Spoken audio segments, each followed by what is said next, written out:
मनोरंजन ही नाट्य का लक्ष्य होता है। इसीलिए भरत मुनि ने प्रथम अध्याय में हमको ये बात बता दी है कि विनोद जननम काले नाट्यमेतद् भविष्यति, महेंद्र प्रमुखैः देवैरुक्तः किल पितामह।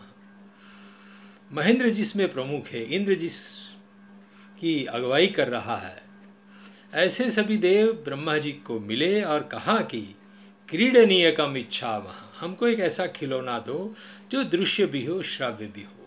साहित्य में जो काव्य होता है और जो कथा आख्यायिका होते हैं वो केवल श्राव्य सुनने के लिए होते हैं, वो घटना घटित हुई दिखाई नहीं पड़ती है। इसीलिए जो ऑडियो विजुअल हो ऐसा कोई मनोरंजन चाहिए जिसमें कुछ सुनने का भी हो कुछ देखने का भी हो। इसीलिए इस नाट्य का निर्माण हुआ है। कालिदास ने भी कहा है मालविकाग्निमित्र में, क्या कहा है? नाट्यम भिन्न रुचेर जनस्य बहुधाप्येकम ही समाराधनम। नाट्य एक ऐसी चीज है जो भिन्न भिन्न रुचि वाले सभी सामाजिकों का एक साथ में समाराधन कर सकता है। सबको खुश करने वाला वही सिद्ध हो सकता है। अर्थात एकमात्र नाट्य ही भिन्न भिन्न रुचि वाले लोगों के मन का समाराधन कर सकता है। नाट्य क्या है? तो उसकी भी परिभाषा करते हुए उसका अंतस्तत्व दिखाते हुए कहा है कि रसः एव नाट्यम। नाट्य मात्र का लक्ष्य रसानुभव होता है। जिस रस सूत्र के बारे में हम आज चर्चा करने जा रहे हैं, तो रसः एव नाट्यम, ये प्रमुख वाक्य आप कंठस्थ कर लीजिए। नाट्य प्रयोग की फलश्रुति रसानुभूति ही होती है। भरत मुनि का जो रस सूत्र है वह इस प्रकार है। तत्र विभावानुभाव व्यभिचारी संयोगाद रस निष्पत्ति ही। इस रस सूत्र में विभाव शब्द है, अनुभाव है और व्यभिचारी है। ये तीन भावों का स्थायी भाव के साथ संयोग होने से रस निष्पत्ति होती है। इस भरत मुनि के रस सूत्र को हम जब समझाने जा रहे हैं तो हमारे लिए, हमारी दृष्टि में इस रस सूत्र को ठीक तरह से कब और कैसे समझा जा सकता है, तो इस सूत्र में जो गुत्थियां हैं उसको मैं 5 बिंदुओं से स्पष्ट करना चाहता हूँ। जैसे कि रसानुभव कैसे होता है और रस का स्वभाव कैसा होता है, यह प्रथम विवेच्य बिंदु है। दूसरा बिंदु है स्थायी भावों का निर्देश इस सूत्र में क्यों नहीं है। जैसा कि हमने अभी देखा, तत्र विभाव अनुभाव व्यभिचारी संयोगाद एतेषां भावानां, एतेषां त्रयाणां भावानां संयोगाद रस निष्पत्ति तत्तु ज्ञायते। किंतु इन तीन भावों का संयोग किसके साथ होता, वो भरत मुनि ने अध्याहृत रखा है। यानी स्थायी भाव का प्रकट निर्देश यहाँ क्यों नहीं किया गया है, ये दूसरा विवेच्य बिंदु है। तीसरा है विभावादि जो 3 भाव गिनाए हैं उनका शब्दार्थ क्या है और वे कहाँ रहते हैं। रंगमंच पर कहाँ रहते हैं, नट नटी इत्यादि में कहाँ रहते हैं, क्योंकि नाट्य प्रयोग के साथ तो कवि भी जुड़े हैं, नटमंडली भी जुड़ी है, सामने बैठे हुए प्रेक्षक भी है। तो ये विभावादि कहाँ पर रहते हैं, वो तीसरा विवेच्य बिंदु है। चौथा है संयोग। इस रससूत्र में संयोग शब्द डाला गया है। तो संयोग शब्द का शास्त्रीय अर्थ भरत मुनि को क्या अभिष्ट है, क्या अभिष्ट हो सकता है, उसकी भी हम खोज जान पड़ताल करेंगे। और 5वां बिंदु है इस रससूत्र में एतेषां त्रयाणां भावानां संयोगाद रस निष्पत्ति ही। तो ये निष्पत्ति शब्द भी गड़बड़ी पैदा करने वाला है, क्योंकि निष्पत्ति वो उत्पत्ति अर्थ में है, अनुमिति अर्थ में है या अभिव्यक्ति अर्थ में है। इस विषय को लेकर बड़े बड़े आचार्यों ने शताब्दियों तक चर्चा बहस की है। इसीलिए हमारे लिए यह भी पांचवा ज्ञातव्य बिंदु है कि भरत मुनि के मन में रसनिष्पत्ति शब्द में आया हुआ निष्पत्ति शब्द किस अर्थ को व्यक्त कर रहा है। भरत मुनि ने प्रथम अध्याय में हमको बताया था कि त्रैलोक्यस्यास्य सर्वस्य नाट्यम भावानुकीर्तनम। नाट्य में तीनों लोक के विविध भावों का अनुकीर्तन होता है। एक बार कोई घटना घटित हो गई, लेकिन जब नट उसका अनुकरण करते हुए उसको दोबारा प्रस्तुत करता, अनु यानी पश्चात, अनुकीर्तनम, उसको उसी बात को जब दोहराता है रंगमंच पर, उसको अनुकीर्तन कहते हैं। तो भावों का अनुकीर्तन ही नाट्य है, ऐसा जब कह रखा है तो हमारे लिए ज्ञातव्य बनता है कि भाव कितने प्रकार के हैं। तो वैसे तो रससूत्र में 3 गिना दिए हैं, विभाव, अनुभाव और व्यभिचारी, लेकिन इन तीनों के भी भेदोपभेद की गिनती करके कुल मिलाकर कितने भाव हैं जिनका अनुकीर्तन होने वाला है। तो बताते हैं कि तत्र अष्टौ भावाः स्थायिनः, 8 प्रकार के स्थायी भाव होते हैं। 33 व्यभिचारिणः, यानी 33 वो व्यभिचारी भाव होते हैं। और अष्टौ सात्विकाः इति भेदाः, 8 और सात्विक भेद होते हैं। ये तीनों को मिला लीजिए, 8 + 33 प्लस फिर 8, कुल मिलाकर 49, 49 काव्य रसाभिव्यक्ति हेतवः एते भावाः प्रत्यवगंतव्याः। सभी अध्येता को इन 49 भावों को जान लेना चाहिए। तो इन तीनों लोक में कुल मिलाकर 49 भावों का प्राकट्य होता है, जिसका अनुकीर्तन होने पर नाट्य का निर्माण होता है। अब स्थायी भाव की व्याख्या करनी जरूरी है। स्थायी भाव किसको कहते हैं? तत्र अष्टौ सात स्थायिनः, ऐसा जो बताया था, सबसे पहले 8 स्थायी भाव की गिनती की है। तो अध्येता को ये जिज्ञासा होगी कि वे कौन से हैं स्थायी भाव, और स्थायी भाव किसको कहते हैं। तो कहते हैं कि जन्म जन्मांतरों से संचित वासना ही हमारी स्थायी चित्तवृत्ति कहलाती है। भरत मुनि ने इसकी गिनती करवाते हुए नाट्यशास्त्र के 6ठे अध्याय में ये कारिकाएं दी है। रतिर्हासश्च शोकश्च क्रोधोत्साहो भयं तथा जुगुप्सा विस्मयश्चेति स्थायी भावाः प्रकीर्तिताः। यानी रति, हास, शोक, क्रोध, उत्साह, भय, जुगुप्सा एवं विस्मय, ये कुल मिलाकर 8 स्थायी भाव गिनाए गए हैं। लेकिन कालांतर में अभिनवगुप्त पादाचार्य ने, जिन्होंने नाट्यशास्त्र पर अभिनव भारती या नाट्य वेद विवृति नाम की कमेंट्री लिखी है, उन्होंने महामाहेश्वर अभिनवगुप्त पादाचार्य ने इसमें एक शम नाम का स्थायी भाव भी नया जोड़ दिया। एक पाठांतर करके इसी कारिका को दूसरे रूप में भी प्रस्तुत की है। रतिर्हासश्च शोकश्च क्रोधोत्साहो भयं तथा जुगुप्सा विस्मय शमाः स्थायी भावाः प्रकीर्तिताः। यानी रति, हास, शोक, क्रोध, उत्साह, भय, जुगुप्सा, विस्मय और शम नाम का एक 9वां भी स्थायी भाव उन्होंने गिनाया है।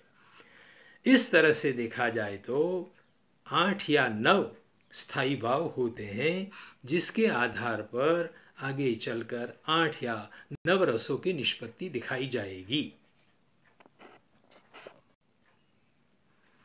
नाट्यम भावानुकीर्तनम, ऐसा जो हमने पहले देखा, उसमें हमने ये भी देखा कि कौन कौन से भाव की कितनी कितनी संख्या होती है, लेकिन वो तो संख्या की जानकारी हमने प्राप्त की, लेकिन उसके नामकरण की और भी हमारा ध्यान होना चाहिए। इसीलिए आप देखिए, जैसे स्थायी भावों के नाम आपको सुनाए हमने कि रति नाम का स्थायी भाव होता है, हास नाम का स्थायी भाव होता है, शोक नाम का स्थायी भाव होता है, क्रोध, उत्साह, भय, जुगुप्सा, विस्मय एवं शव। इन स्थायी भावों में से उत्पन्न होने वाले, निष्पन्न होने वाले रस कौन कौन से होते हैं, इस कोष्टक में आप देख लीजिए।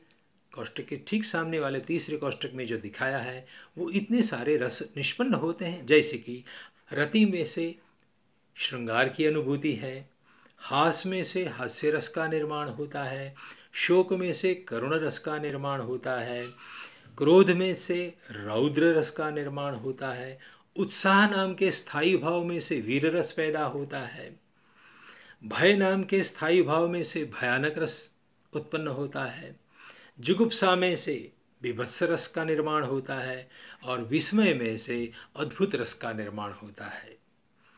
अंत में महाभारत जैसी कृतियों में जो शम नाम का स्थायी भाव है उनमें से शांत रस की अनुभूति होती है। ये अभिनव गुप्त पादाचार्य ने बताया है। यानी 8 या 9 स्थायी भाव में से ये 8 या 9 रस की निष्पत्ति होने वाली है। और बीच में जो 33 प्रकार के व्यभिचारी भाव की बात कही थी, उन संख्या के साथ साथ उनकी नामावली भी आपको देखनी सुननी चाहिए। जैसे कि निर्वेद, ग्लानि, शंका, असूया, मद, आलस्य, श्रम, दैन्य, चिंता, मोह, स्मृति, धृति, व्रीड़ा, चपलता, हर्ष, आवेग, जड़ता, गर्व, विषाद, औत्सुक्य, निद्रा, अपस्मार, सुप्त, विबोध, अमर्ष, अवहित, उग्रता, मति, व्याधि, उन्माद, मरण, त्रास, वितर्क, ये कुल मिलाकर 33 व्यभिचारी भाव है। प्रश्न होगा कि व्यभिचारी ऐसा नाम क्यों दिया गया? तो उसका एक नामांतर, उसका एक पर्याय ये भी है, संचारी भाव भी कहते हैं। ये अलग अलग स्थायी भाव के साथ संचार करते हैं या अपना जुगलबंदी बार बार बदलते रहता है, इसीलिए उसका नाम व्यभिचारी भाव भी है। जैसे देख लीजिए आप कि ये असूया नाम का व्यभिचारी भाव है, तो असूया रति के साथ जब सम्मिलित होगी तो उनमें से श्रृंगार भी पैदा होगा। और कभी कभी वही असूया जैसे दुर्योधन के प्रति भीम के मन में प्रादुर्भूत हो जाए तो उनमें से क्रोध पैदा होगा। ये असूया जब लग जाती हैं क्रोध नाम के स्थायी भाव के साथ, तो उनमें से रौद्र रस का भी निर्माण हो सकता है। इसीलिए ये भावाः व्यभिचरन्ति, अलग अलग स्थायी, एक का एक समान ये व्यभिचारी भाव अलग अलग स्थायी भावों के साथ अपनी जुगलबंदी करता रहता है, इसीलिए उसका नाम व्यभिचारी भाव भी है और स्थायी संचारी भाव भी है। तो व्यभिचारी और संचारी, संचरण करने वाले, व्यभिचार करने वाले, ये भाव होते हैं। उसी तरह से जो सत्व यानी मन में से पैदा होने वाले मानसिक भावनाओं, मानसिक संवेदनाओं, उनको भी 8 तरह के गिनाए गए हैं। जैसे स्तंभ, स्वेद, रोमांच, स्वरभंग, वेपथु, वैवर्ण्य, अश्रु एवं प्रलय। यहाँ प्रलय शब्द का अर्थ मूर्छा होता है। तो ये कुल मिला के 8 सात्विक भाव है। तो 8 स्थायी भाव, 33 व्यभिचारी भाव और 8 सात्विक भाव, इन सब का मिलान कर लेंगे, उन सब का योग करेंगे तो 49 भाव हो जाएंगे। उन 49 भावों के अनुकीर्तन को नाट्य कहते हैं। जैसे हमने पहले 8 स्थायी भावों की गिनती की, उनका परिचय किया, वैसे ही 8 या 9 रस कौन से हैं उनकी गिनती, उनका परिचय शुरू करते हैं। भरत मुनि ने लिखा है कि श्रृंगार, हास्य, करुण, रौद्र, वीर, भयानकाः बीभत्साद्भुत संज्ञौ च इत्यष्टौ नाट्ये रसास्मृताः। नाट्य में इन 8 को रस गिनाए हैं, रस के नाम से पुकारे हैं। श्रृंगार, हास्य, करुण, रौद्र, वीर और भयानक तथा बीभत्स, अद्भुत, ये कुल मिलाकर भरत मुनि के मत से केवल 8 रस होते हैं।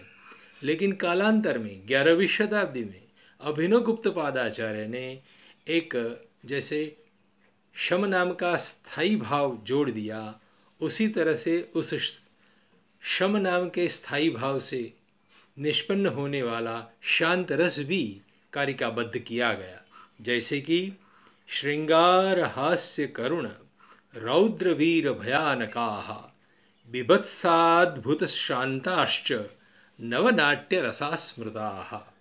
ये परिकल्पना अभिनव गुप्तपाद की है। तो इस तरह से रसों की नामावली हम फिर से याद कर लेते हैं। श्रृंगार, हास्य, करुण, रौद्र, वीर, भयानक, बीभत्स, अद्भुत एवं अंत में शांत रस। रस शब्द का अर्थ क्या हो सकता है? रसों की गिनती तो हमने कर ली, 8 या 9 रस होते हैं, श्रृंगार, हास्य इत्यादि। लेकिन रस इति कः पदार्थः, भरत मुनि ने ये चर्चा शुरू की। रस ये कौन सा पदार्थ होता है? उच्यते, तो उसका उत्तर है आस्वाद्यत्वात् रसः इति उच्यते। वो आस्वाद के योग्य होता है, इसलिए हम उसको रस कहते हैं। जो श्रृंगार आदि का हमने आपको परिचय करवाया, नाम संकीर्तन किया, वो रस इसीलिए है कि उसका भी आस्वाद होता है। कथम आस्वाद्यते रसः, प्रश्न करता शिष्य पूछता है कि ये रस क्यों है, कैसे उसका आस्वाद हो सकता है? तो कहते हैं कि यथा ही नाना व्यंजन संस्कृतम अन्नम भुंजानाः रसान् आस्वादयन्ति सुमनसः पुरुषाः हर्षादिंश्च अधिगच्छन्ति। एक दृष्टांत के माध्यम से भरत मुनि समझाते हैं कि जैसे तरह तरह के मसाले से बनाई गई रसोई, जैसे हम भोजन के समय पर हल्दी, नमक, लहसुन, अजमा इत्यादि का तड़का लगा के अन्न को संस्कृत करते हैं, तो नाना व्यंजन संस्कृतम अन्नम, तरह तरह के मसाले से बनाई गई रसोई, उसका भोग करने वाला, उसको खाने वाला तरह तरह के भोजन के रसों का आस्वाद करता है। और ऐसे सुमनस पुरुषा, जो एकाग्र चित्त से उस रसोई का आस्वाद लेता है, उसका भोग करता है, वह हर्षादिंश अधिगच्छन्ति, आनंदित होता है, प्रफुल्लित हो जाता है कि बढ़िया खाया आज। तद्वत, उसी तरह से नाटक देखने के लिए बैठा हुआ प्रेक्षक, उसके मन में क्या स्थिति होती है? तो नाना भावाभिनय व्यंजितान वागंग सत्वोपेतान स्थायी भावान आस्वादयन्ति। प्रत्येक प्रेक्षक के मन में सुषुप्त रूप से कुछ स्थायी भाव जन्मतः सिद्ध होते हैं, रहते हैं, लेकिन सुषुप्त अवस्था में। लेकिन जैसे ही रंगमंच पर कुछ सामग्री प्रस्तुत होती है, तो उसके आधार पर भरत मुनि कहते हैं कि नाना भावाभिनय व्यंजितान, तरह तरह के जो भाव की अभिव्यक्ति शुरू होती है, विभाव, अनुभाव, व्यभिचारी इत्यादि का जो मंचन शुरू होता है, तो उससे व्यंजित होने वाले स्थायी भाव, अभिव्यक्त होने वाले स्थायी भाव, और वो कैसे होते हैं? तो वाचिक, आंगिक और सात्विक अभिनय से युक्त होते हैं। वाग अंग सत्वोपेतान स्थायी भावान आस्वादयन्ति। प्रेक्षक अपने चित्त में पड़े उन स्थायी भावों का आस्वाद लेना शुरू करता है। और सुमनसः प्रेक्षकाः, एकाग्र चित्त से उस नाट्य को देख रहा प्रेक्षक हर्ष इत्यादि को प्राप्त करता है। उसका मतलब ये है कि यदि आप नाटक देखने बैठे हैं लेकिन किसी चिंता से ग्रस्त हैं, आप अन्य मनस्क हैं, किसी दूसरे चीज का चिंतन कर रहे हैं, केवल शरीर से वहाँ है लेकिन मन से कहीं दूर है आप, तो आपको नाटक का रस का आस्वाद नहीं होगा, नहीं मिलेगा, रसानुभव नहीं होगा। तस्मात् नाट्य रसाः इति अभिव्याख्याता, इसीलिए नाटक के रस को रस ऐसी संज्ञा दी गई है क्योंकि वो आस्वाद्य होते हैं। भरत मुनि ने इस तरह से रस शब्द को समझाया, उसका दृढ़ीकरण करते हुए स्थूणान्य खुनन न्याय से रस शब्द का स्वारस्य एवं रस का स्वरूप क्या है, उसको दोबारा हम पुनरुक्ति के साथ बता देते हैं। रस्यते आस्वाद्यते इति रसः, रस शब्द की ये व्याख्या। रस्यते आस्वाद्यते, जिसका हम आस्वाद लेते हैं, अर्थात वैसे तो रस शब्द केवल प्रवाही पदार्थों के लिए ही प्रयुक्त होता है, परंतु नाट्य रस वैसा नहीं है। भोजन के अंदर आप सब्जी में से रस निकलता हुआ देख सकते हैं, अचार में से कुछ रस निकलता है, शरीर की धातुओं का भी रस होता है। तो रस शब्द सामान्यतया प्रवाही पदार्थ के लिए प्रयुक्त होता है। उदाहरण भी भरत मुनि ने वैसा ही दिया है, जैसे षाढ़वादि भोज्य रस आस्वाद्य होते हैं, वैसे ही नाट्य रस होते हैं। इस आस्वाद्यता के कारण ही नाट्य रस को रस कहा गया है। अब दूसरा प्रश्न है, रस का स्वरूप कैसा है? तो बताते हैं कि रस का द्विविध स्वरूप होता है। दो तरह का रस होता है। एक तो है रस आनंदजनक होता है एवं अलौकिक होता है। लोक में नहीं ऐसा। और आनंदजनक होता है, जिसको हमने ब्रह्मानंद सहोदर कहा है। ब्रह्म की प्राप्ति होने पर जो परम दिव्य आनंद की प्राप्ति होती है, उसी तरह का भाव नाट्य के रस को आस्वाद करने से मिलता है। जैसे ब्रह्म की प्राप्ति करने वाला व्यक्ति भूत भविष्य वर्तमान से बाहर निकल जाता है, उसी तरह से नाट्य को देखने वाला प्रेक्षक भी अपने वर्तमान को भूल जाता है। वो किसी और दुनिया में तल्लीन हो जाता है, तस्मिन लीन।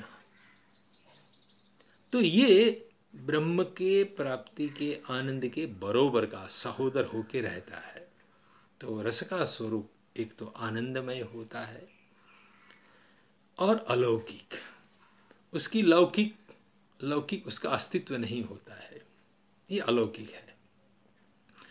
कहीं परवर्ती आचार्यों ने रस को सुख दुखात्मक भी कहा है, सुख दुखात्मको रसः। तो दो तरह से रस के विषय में अवधारणाएं आचार्यों ने हमारे सामने रखी हैं। और एक तीसरी बात भी ध्यान रखिए, रस का स्वरूप कैसा है। तो विभावादि की कालावधि में ही रस का अस्तित्व होता है।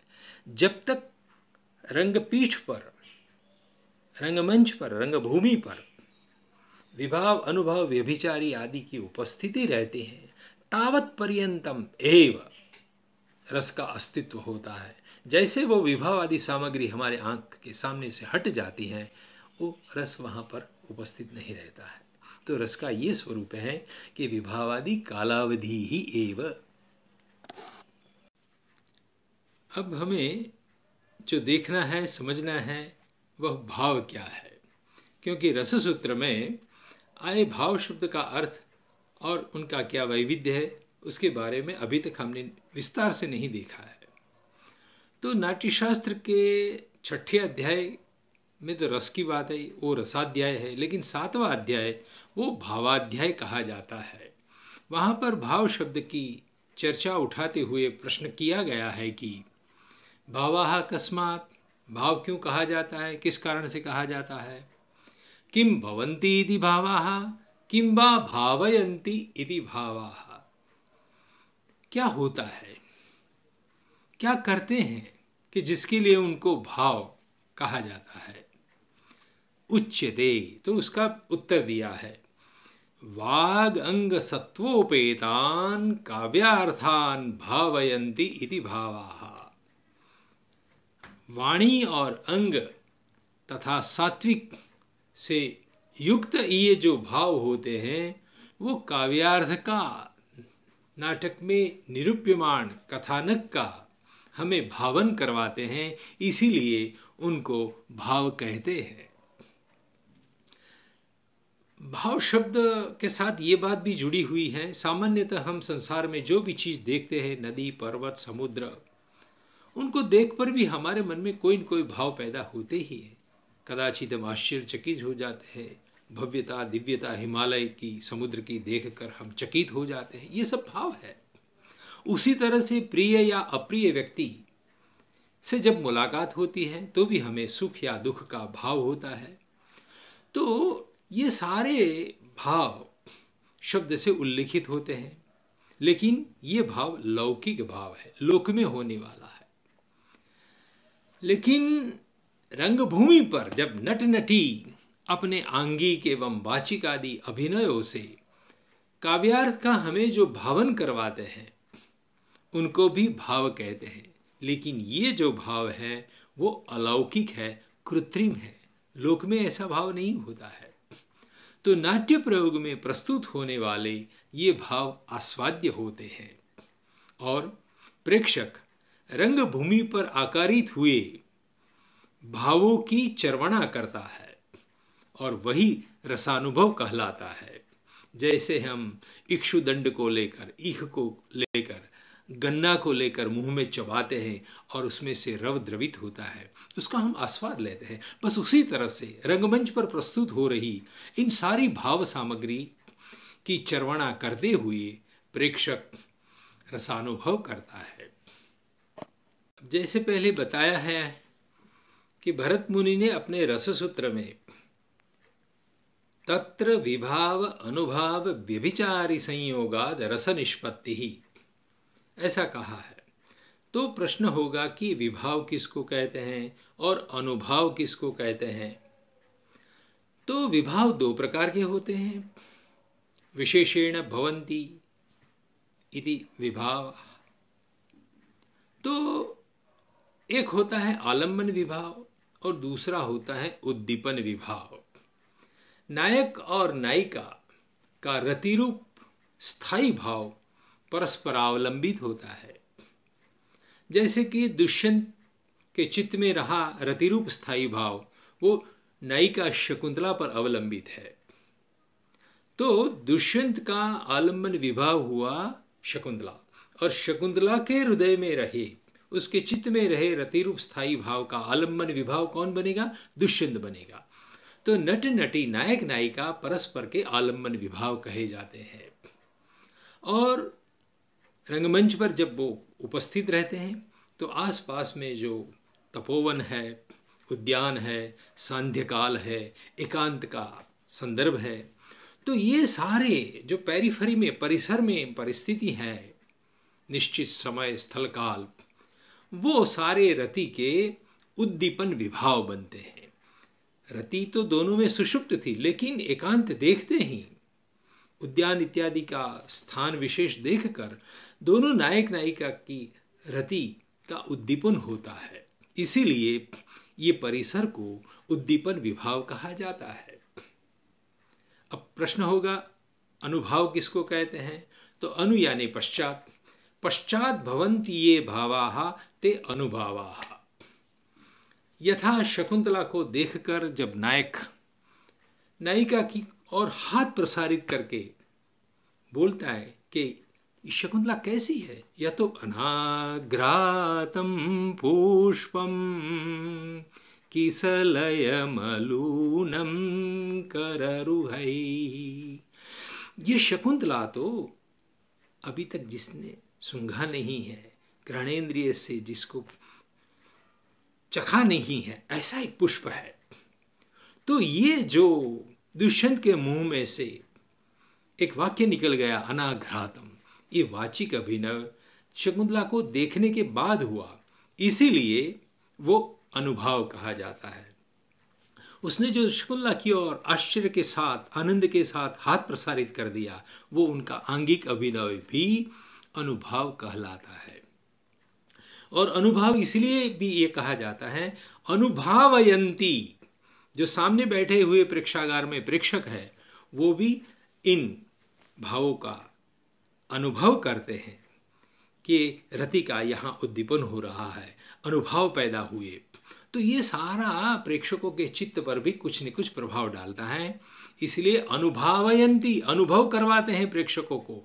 इसीलिए ये आंगिक अभिनय और वाचिक अभिनय को अनुभाव कहते हैं।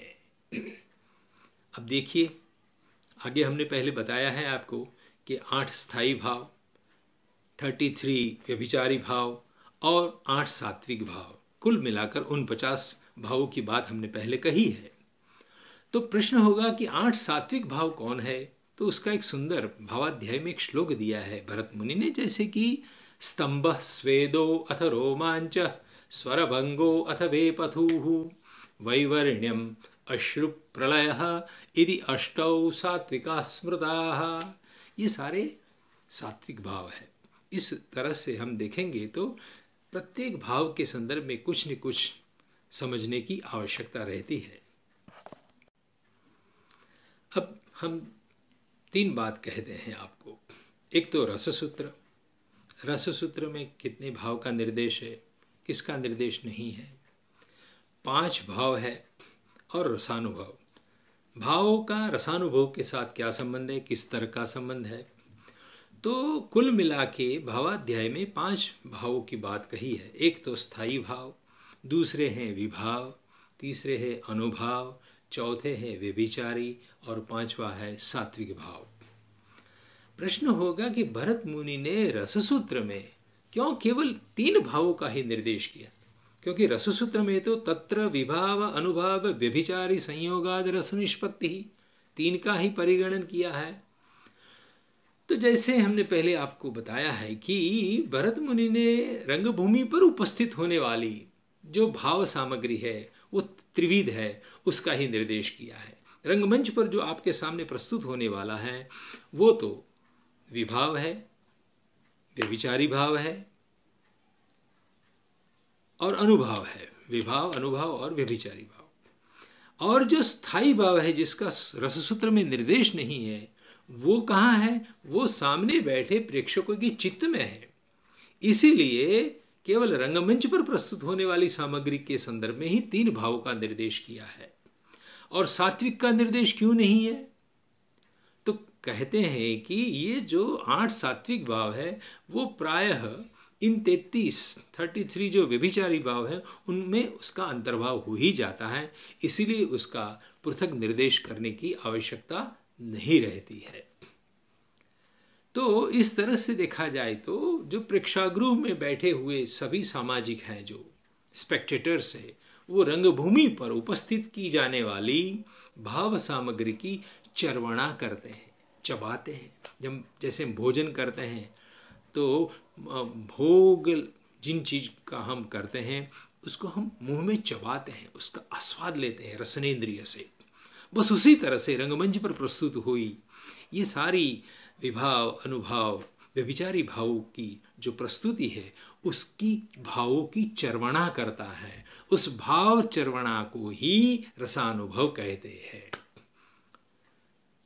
बहुत अद्भुत एक श्लोक लिखा है भरत मुनि ने वहाँ पर, योऽर्थो हृदय संवादी तस्य भावो रसोद्भवः शरीरम व्याप्यते तेन शुष्कम काष्ठम इवाग्निना।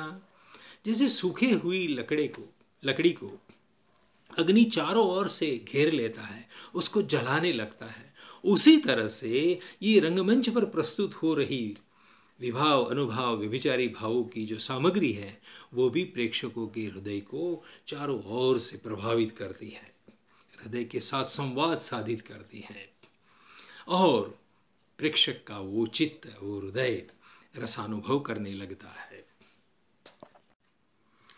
अभी तक हमने जो आपको बताया विविध प्रकार की भाव सामग्री के बारे में, तो उसको एक डायग्राम से माध्यम से आपको समझाना चाहता हूँ। आप इस डायग्राम को देखिए कि भाव सामग्री का पृथक्करण कैसे किया गया है। रंगमंच पर क्या होता है और सामने बैठे प्रेक्षागृह में स्पेक्टेटर्स गैलरी में क्या हो रहा है, कहाँ पर कौन से भाव हैं। इतने सारे 5 प्रकार के भाव तो हमने गिना दिए आपको, लेकिन कौन सा भाव कहाँ पर रहता है। तो सबसे पहले रंगभूमि की बात करते हैं। आप देखिए कि विभाव, अनुभाव और व्यभिचारी भाव जिनका रससूत्र में निर्देश है वो कहाँ पर रहते हैं, तो रंगभूमि पर रहते हैं। जैसे कि विभाव के 2 प्रकार हमने आपको बताए हैं। एक तो कहाँ है, आलम्बन विभाव, और दूसरा है उद्दीपन विभाव।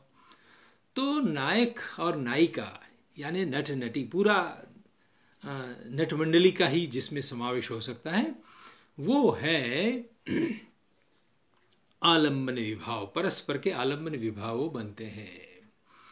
उसमें राम, सीता, हनुमान जी इत्यादि सबका समावेश हो जाएगा। मान लीजिए कि रामायण विषय कोई नाटक खेलना है तो राम के रति का अवलंबन बनेगी सीता और सीता की रति का अवलंबन बनेंगे राम। उस रूप में दोनों परस्पर के आलम्बन विभाव है। लेकिन किसी उद्यान में सीता जी खड़े हैं, पुष्प का चयन कर रहे हैं, पीछे से राम जी आ रहे हैं, वो देखते हैं सीता को। तो वहाँ उद्यान, कुछ रात्रि का समय, संध्या काल का समय और एकांत पेरिफरी, ये सारी चीज़ ऐसी हैं कि जो राम के रति रूप भाव को उद्दीपित करने में सहायक होती है, कारणभूत बनती है। ये बाह्य कारण है, ये पूरी परिस्थिति जिसको हम रंगसज्जा के माध्यम से खड़े करते हैं, तो ये सारी उद्दीपन विभाव सामग्री कही जाती है। ये विभाव है जो रंगमंच पर दिखाई पड़ेगा आपको। साथ में जो अनुभव है, अनुभव कौन होते हैं? अभी हमने बताया आपको कि सारे वाचिक अभिनय और आंगिक अभिनय को हम अनुभाव कहते हैं। पश्चात भवन्ति ये भावाः ते अनुभवाः। सीता को देखकर राम के मुंह में से कुछ वाक्य निकलेगा। जैसे दुष्यंत को देखकर शकुंतला ने बोल दिया कि ये राजर्षि को देखकर तपोवन से विरोधी ऐसे कुछ विकार मेरे मन में पैदा हो रहे हैं। तपोवन विरोधिनः विकारस्य गमनीयास्मि संवृत्ता। तो ये जो शकुंतला के मुख से वाक्य निकला वो वाचिक अभिनय है, वो शकुंतला का अनुभाव है। दुष्यंत को देखने के बाद पश्चात भवन्ति ये भावाः, तो ये वाक्य और उसके साथ जो लज्जा का भाव हुआ वो व्यभिचारी भाव है, और तुरंत उसने जमीन की ओर नीचे देख लिया, वो उसका आंगिक अभिनय है। तो वाचिक और आंगिक अभिनय को हम अनुभाव कहते हैं। तो ये प्रतिक्रिया रूप जो चेष्टाएं होती है वाणी से या शरीर से, वो अनुभव में आते हैं। और जो व्यभिचारी भाव है, जिसको हमने संचारी भाव ऐसा नाम भी दिया है, संचारी भाव इसीलिए है कि वो क्षण क्षण में बदलते, क्षणजीवी होते हैं। ईर्ष्या, असूया, क्रोध इत्यादि ये जो है वो जल्दी जल्दी से बदलने वाले हैं, क्षण क्षण में बदलते रहते हैं। उनमें ही सात्विक भाव का समावेश होता है। ये सारी सहकारी कारण रूप सामग्री है। ये पूरा रंगमंच पर प्रस्तुत होने वाला विभाव आदि का संसार है। वो त्रिविध भाव सामग्री रंगमंच पर रहती है। अब प्रश्न होगा स्थायी भाव कहाँ है? तो सामने बैठे जो प्रेक्षक हैं, तो प्रेक्षक के चित्त की जो वृत्तियां हैं, स्थायी वृत्तियां हैं, वो भाव प्रज्वलित होते हैं या प्रकाशित होते हैं, अभिव्यक्त होते हैं। रंगमंच की सारी सामग्री देखकर प्रेक्षकों के चित्त में सुषुप्तावस्था में रही ये सारी स्थायी भावों की सामग्री वो प्रकट होने लगती हैं, आविर्भूत होने लगती हैं, जागृत अवस्था में आ जाती है। तो ये भाव वहाँ पर रहता है। इस तरह से देखा जाए तो विभाव आदि सारे भावों की उपस्थिति, उसका बंटवारा कहाँ कैसे होता है, ये डायग्राम से आप स्पष्ट रूप से देख पाएंगे, समझ पाएंगे। रंगमंच पर जो नाटक खेला जाता है उसमें चतुर्विध अभिनय प्रस्तुत होते हैं। आंगिक अभिनय, वाचिक अभिनय, आहार्य अभिनय और सात्विक अभिनय। तो नट नटी को केंद्र में रख के, क्योंकि नट नटी ये चतुर्विध अभिनय हमारे सामने, प्रेक्षकों के सामने प्रस्तुत करते हैं, तो ये चतुर्विध अभिनय कहाँ रहते हैं? इस डायग्राम के माध्यम से आप देखिए, जो आंगिक और वाचिक अभिनय है जिसको हमने अनुभाव में शामिल किए हैं, वो नट नटी के आंगिक और वाचिक में दिखाई पड़ेंगे।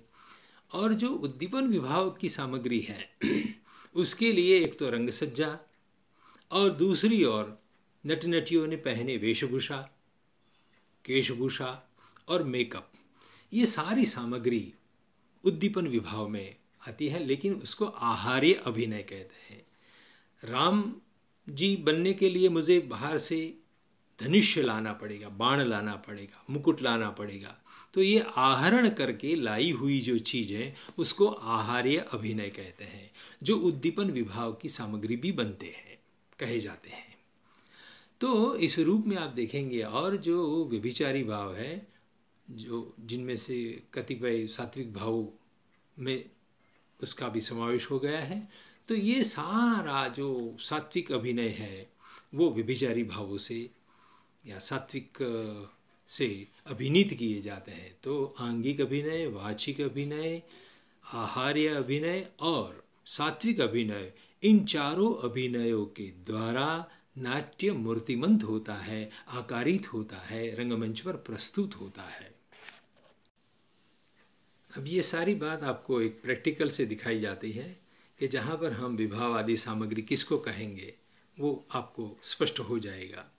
अभिज्ञान शकुंतला नाटक कश्मीरी वाचना का तृतीय अंक, जिसका प्रथम बार मंचन JNU में हुआ था 2019 में, उस कश्मीरी वाचना के संदर्भ में एक श्लोक आता है, उस तरह का ये पाठ है।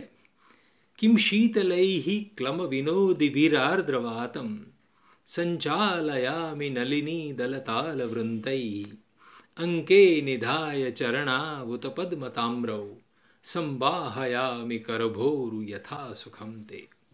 दुष्यंत शकुंतला को कहता है कि हे करभोरु,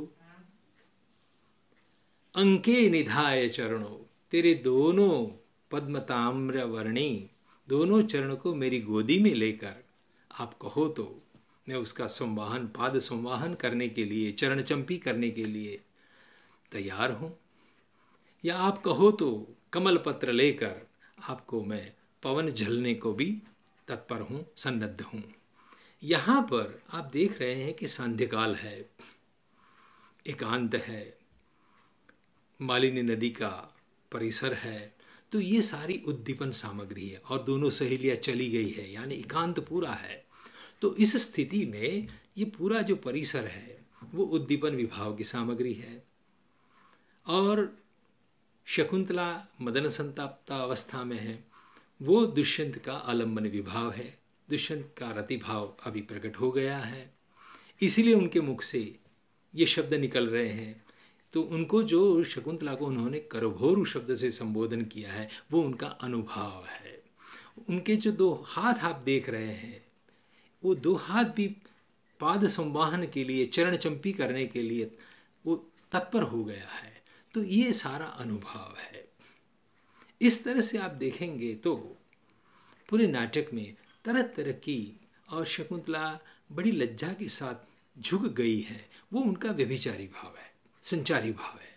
तो यहाँ विभाव है, अनुभाव है, विभाव भी दोनों तरह के, आलम्बन विभाव भी है, उद्दीपन विभाव भी है, अनुभाव भी है और व्यभिचारी भाव भी है। और ये सारी चीज सामने बैठे प्रेक्षक देख रहे हैं। उनके मन में रहा रतिरूप स्थायी भाव जो सुषुप्त था वो अभी प्रकट हो गया है। इस तरह से आप सारी भाव सामग्री को समझ सकते हैं।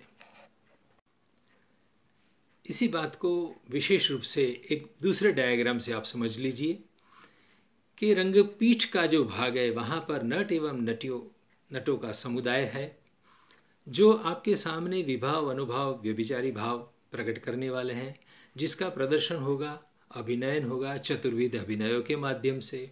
और सामने प्रेक्षागार में बैठे जो प्रेक्षक है, उन प्रेक्षकों के चित्त में जन्म जन्मांतर से अर्जित वासनात्मिका जो स्थायी भाव होते हैं, जो शुरू में अव्यक्त होते हैं, सुषुप्त होते हैं, लेकिन सामने रंगपीठ ऊपर जो विभावादि की सामग्री का प्रदर्शन होता है, उससे वह प्रेक्षकों के स्थायी भाव अभिव्यक्त होना शुरू हो जाते हैं।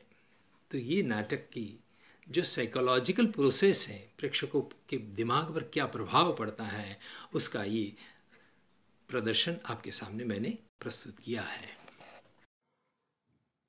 अब आप इस वीडियो के दूसरे भाग में भरत मुनि के इसी रससूत्र की 4 प्रमुख व्याख्याएं, उसकी चर्चा सुन पाएंगे, जिसमें हमने भट्टलोल्लट, श्री शंकुक, भट्टनायक एवं अभिनव गुप्त पादाचार्य ने इस सूत्र को जिस रूप में प्रस्तुत किया है, उसकी व्याख्या की है, उसको आपके सामने रखेंगे।